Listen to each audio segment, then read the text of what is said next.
there's a man, Cass Sunstein. He's now a director of information in Obama's White House.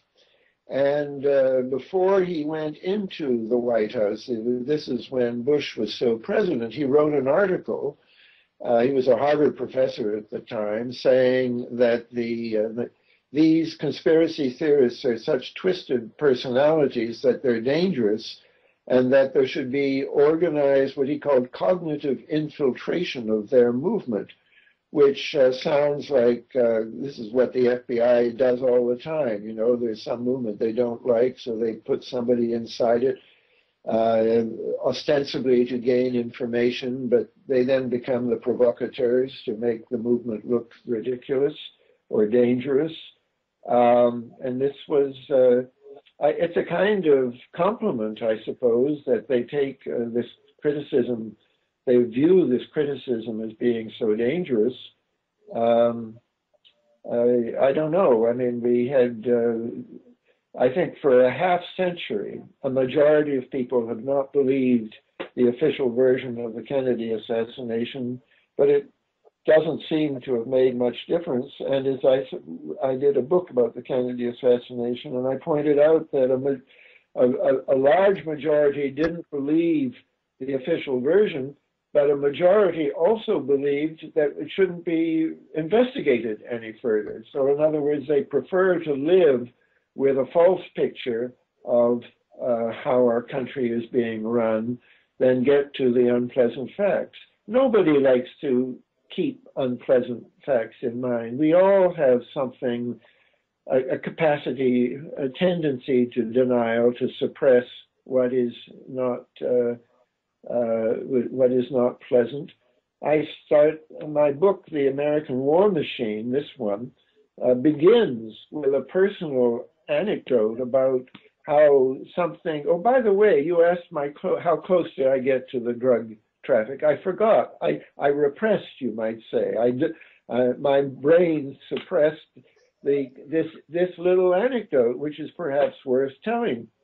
That I wrote a book in 71, 72 about the CIA and drugs, and my friend Alfred McCoy did the same thing. And his book is what became a bestseller. And the two of us, I had been on an anti-war platform with a special forces officer from the Vietnam, who had been in Vietnam or in Indochina. And I had heard him say that he had seen drugs being loaded onto planes of Air America, which was the CIA's airline in Indochina. And so Al wanted to interview him on tape for his book. And I phoned from my house in Berkeley to the pilot's house, I mean, the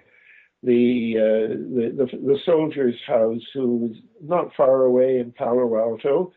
And he said, sure, I'll talk, I don't care. And the next morning we drove down to his house 50 miles away. And he came out of the door like this and indicating that we shouldn't talk. He guided us down the stairs to his car. And there was his MG, a nice sports car with a huge hole in the steel door. And now he was talking and he said, look at that hole, he said. And then he said, now look at the wooden floor. And we looked at the wooden floor. You see, the wooden floor is not even singed. That was an implosive device that blew a hole in the steel door. That was done as a message to me. It was an implosive device. It must have come from my old unit. Well, this was a little bit of terrorism. He had been terrorized into silence, and whoever did it must have had some relationship to the whole idea of drugs being loaded onto CIA planes, and they had access to the content of the telephone call between my house and his house the afternoon before. I do believe, I was quite active in the anti-war movement. I do believe that my phone was tapped a good deal of the time, so it isn't surprising to me that the government would have known what happened in that phone call, but it's a bit shocking that it resulted in an act of illegal violence in Palo Alto. And what is even more shocking, and the whole point of my taking all of your time on this, is here's an unforgettable event which I forgot. I suppressed all memory of it. And then I wrote a poem called Coming to Jakarta, and the whole poem, it's a book-length poem, is about all the things that I was repressing. And in that poem is the idea that civilization is organized denial. And one of the last memories that I got back in writing the poem was the memory of what happened with this fellow's MG. So then I wrote Al McCoy, and he didn't remember.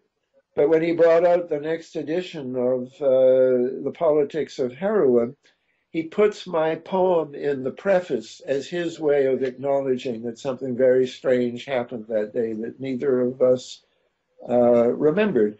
Now, I'm sorry to have taken so much time on this personal anecdote, but it really tells us something not only about our society, that this is a dangerous piece of knowledge that drugs were loaded on CIA planes, but it also tells us something about ourselves, that we don't want to remember these unpleasant facts of when we witness violence.